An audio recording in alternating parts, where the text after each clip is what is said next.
राधे राधे, जय माता दी, जय हिंद। जैसा कि कल पूछा कि ज़्यादा सॉफ्ट होना भी गलत है, तो बिल्कुल सोना ज़्यादा सॉफ्ट हो तो उसका कोई गहना नहीं बनता है। ज़रूरी ये हो जाता है कि हमें जब उसको सेफ रखना है, क्योंकि जब सोना प्योर होता है तो वो सिर्फ तिजोरी के काम आता है, उसका कोई यूज़ नहीं होता है। या तो आप उसको बेच सकते हो या फिर आप उसको तिजोरी में रख सकते हो। अब इस स्थिति में अगर कोई गहना बनाना है तो सब जानते हैं, जो सोना पहनते हैं वो कैरेट के हिसाब से कुछ मिक्सिंग होती है उसमें, और जब मिक्सिंग होती है तभी उसका गहना बनता है। तो ज़रूरी ये हो जाता है कि हमारे जीवन में प्योरिटी किसी भी चीज़ की सही नहीं है। थोड़ा बहुत तो मिक्सिंग चलती है, और ये तो भगवान खुद बताते हैं।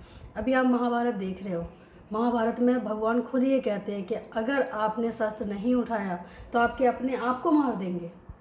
तो इसलिए ज़रूरी हो जाता है कि अगर कोई अति कर रहा हो, कोई बहुत ज़्यादा परेशान कर रहा हो, तो थोड़ा सा तो एक्शन अपने लिए भी लेना चाहिए ना।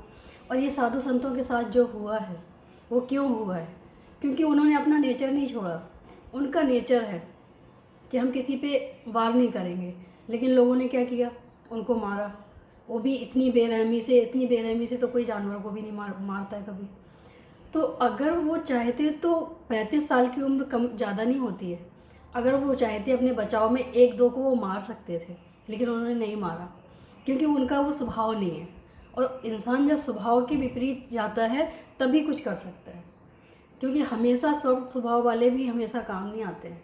कहीं ना कहीं उन्हें थोड़ा सा अपने लिए, लोगों के लिए, समाज के लिए कुछ बदलाव ज़रूरी है। और हाँ, बदलाव कब आते हैं? बदलाव हमारे कहने से, आपके करने से नहीं आएंगे, कभी नहीं आएंगे। बदलाव जब भी आएगा जब आपको हालात बदल देगा, और उस हालात में कोई ना कोई ऐसा एक्शन ज़रूर आएगा आपके सामने जो आपको बदलने पे मजबूर कर देगा। और आप चाहो तब भी नहीं बदल सकते हो, आपके लोग चाहें तब भी आप नहीं बदल सकते हो, क्योंकि ये बदलाव जो होता है वो हमारी इच्छा अनुसार नहीं होता है। क्योंकि हर इंसान चाहता है कि मैं थोड़ा सा बदलाव लाऊं, लेकिन नहीं ला सकता है। लेकिन जब हालात ऐसे आ जाते हैं तो उसको मजबूरी ही हो जाती है कि बदलना ही पड़ेगा। इसके अलावा कोई और उसके पास कोई ऑप्शन ही नहीं होता है। तो उस हालात को पहचानें, और उस हालात में जब आप बदलाव लाते हैं तो वो ज़रूर रंग लाता है। तो हालात के हिसाब से अगर आप बदलेंगे तो ज़्यादा बेटर रहेगा। जब तक आप संघर्ष करते रहें, जब तक हम सही रास्ते पे चलते रहें, क्योंकि हमारा जो स्वभाव है वो एक सत्य के रास्ते पे चल रहा है, वो हम ना छोड़ें, वो हम चलते रहें। लेकिन अगर आप सत्य के रास्ते पे चल रहे हो तो भगवान आके खुद कोई ना कोई ऐसा मार्ग दिखाएगा जहाँ आपको बदलना ज़रूरी हो जाएगा। जब आप नहीं बदलोगे तब भगवान आपको बदलने के लिए एक रास्ता दिखाएगा। होता क्या है, भगवान हमें पहाड़ देते हैं, लेकिन उस पर रास्ता कौन बनाता है? जब हमें ज़रूरत होती है तभी हम उस रास्ते को बनाते हैं। पहाड़ों पे रास्ते बने हैं, कुछ लोग ऐसे होते हैं जो उन पे पुल बना देते हैं शॉर्टकट के लिए। तो वो हालात पे सब डिपेंड करता है कि हम कब क्या चीज़ को तैयार करें, हमें किस चीज़ की ज़रूरत है। अभी तो हम अपने आप से ही नहीं लड़ पा रहे हैं, क्योंकि हमें पता ही नहीं है कि हमें जाना किस रास्ते है। जब तक हमारा रास्ता तय नहीं होगा कि हमें किस रास्ते जाना है, किस लक्ष्य के लिए जाना है, तब तक हम कुछ नहीं कर सकते। तब तक तो सिर्फ हम आँख बंद करके चल रहे हैं। तो आँख बंद करके ना चलें, आँख खोल के चलें। और इसके अलावा एक चीज़ और भी है कि सही रास्ते को कभी छोड़े ना, क्योंकि सही रास्ते पे ही भगवान आपका साथ देगा। भगवान ही आपको एक रास्ता ऐसा चुनेगा कि जिस पे आपको सफलता के अलावा और कुछ नहीं मिलेगी, लेकिन उसके लिए थोड़ा समय का इंतज़ार करें। महाभारत में देख रहे हैं पांडव और दुर्योधन। दुर्योधन ने सब कुछ पाने के बाद क्या वो चैन से खा पा रहा है? क्या वो चैन से सो पा रहा है? और पांडव जो कि एक वनवास में हैं अभी, तो क्या उनको एक भी परसेंट की कोई टेंशन है या परेशानी है, या कुछ मतलब ऐसा लग रहा है कि वो परेशानी में है? क्योंकि उनके साथ भगवान है, उनके साथ सत्य है, उनके साथ धर्म है। जिनके साथ ये सारी चीज़ें होती हैं उन्हें अपनी चिंता नहीं होती है, उन्हें वो खुद चिंता करता है। कृष्ण बार बार आके कह रहे हैं कि समय जब आएगा तो हमें ये भी करना पड़ेगा, मतलब वो करेंगे, उनको कुछ नहीं करना है। उन्होंने सोचा भी नहीं है कि हमें आगे क्या करना है, लेकिन भगवान खुद आके, क्योंकि उन्हें पता है कि ये अपने बारे में नहीं सोच रहा है। जो इंसान अपने बारे में नहीं सोचता है तो भगवान खुद आके उनके बारे में सोचते हैं।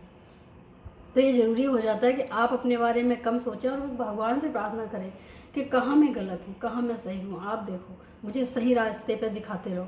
हम सही रास्ते पे ही चलना चाहते हैं, गलत रास्ते पे ना जाएं, ऐसी प्रेरणा देते रहो, क्योंकि जब भगवान रास्ता दिखाता है वो हमेशा सही होता है।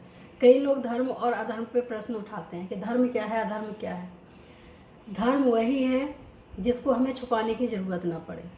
धर्म से जुड़ा हुआ कार्य वही है जो हमें छुपाना ना पड़े। अधर्म क्या है, जिसको हम किसी के सामने बता ना सकें। बहुत बड़ी बात कह दी मैंने छोटी सी बात में, अगर समझ सकते हो तो समझ जाना। सिर्फ यही मीनिंग है धर्म का, यही मीनिंग है अधर्म का। जब हमें कोई चीज़ छुपानी पड़े इसका मतलब हम वो अधर्म कर रहे हैं, वो गलत है, वो हम समाज के हिसाब से, धर्म के हिसाब से सही नहीं चल रहे हैं, इसलिए वो हमें छुपाना पड़ रहा है। और जो सत्य है वो तो छुपाने की ज़रूरत ही नहीं है, ना ही वो छुपता है। तो ऐसा काम करें जिससे ऊपर वाले को पसंद आए। वो हमेशा आपके साथ है, सच्चाई के साथ है। और जब वो साथ होता है तो कोई भी हारने का तो मतलब ही नहीं है। आपको वो हारने ही नहीं देगा, हमेशा जीत के रास्ते पे ही ले जाएगा। कठिन समस्याएं आएंगी, परेशानियां आएंगी, इसका मतलब हारने बिल्कुल नहीं देके, ये हमारा विश्वास है। क्योंकि वो एक ऐसी शक्ति है जो कभी भी सत्य का साथ नहीं छोड़ते हैं। सत्य का मतलब दूसरा नाम ईश्वर ही है। आप सत्य के साथ हैं, इसका मतलब ईश्वर आपके साथ हैं, आप ईश्वर के साथ हैं। तो सत्य की राह पे चलें और जो भी परेशानी आए झेलते रहें, उनसे मजबूत होते रहें और आगे आने वाली समस्याओं का समाधान ढूंढने के लिए अपने आप में खोज करते रहें, क्योंकि अपने से बेहतर कोई किसी को नहीं जानता। 2 लाइनें कान्हा जी के लिए। अगर भगवान के सामने ये बोलेंगे तो ज़रूर वो पूरा करेंगे। ये मेरी अर्जी है, ये मेरी अर्जी है, मैं वैसा बन जाऊं जैसे तेरी मर्जी है, मैं वैसा बन जाऊं जो तेरी मर्जी है। आज के लिए इतना ही। जय माता दी, जय हिंद, राधे राधे। कल के वीडियो का फिर इंतज़ार करें आप। और कुछ अगर अच्छा लगा हो तो कमेंट ज़रूर करें प्लीज़, क्योंकि आपके कमेंट्स हमें आगे कुछ बोलने की प्रेरणा देते हैं। तो हर थॉट हमारा आपके एक कमेंट से होता है, तो प्लीज़ कमेंट ज़रूर करें। राधे राधे।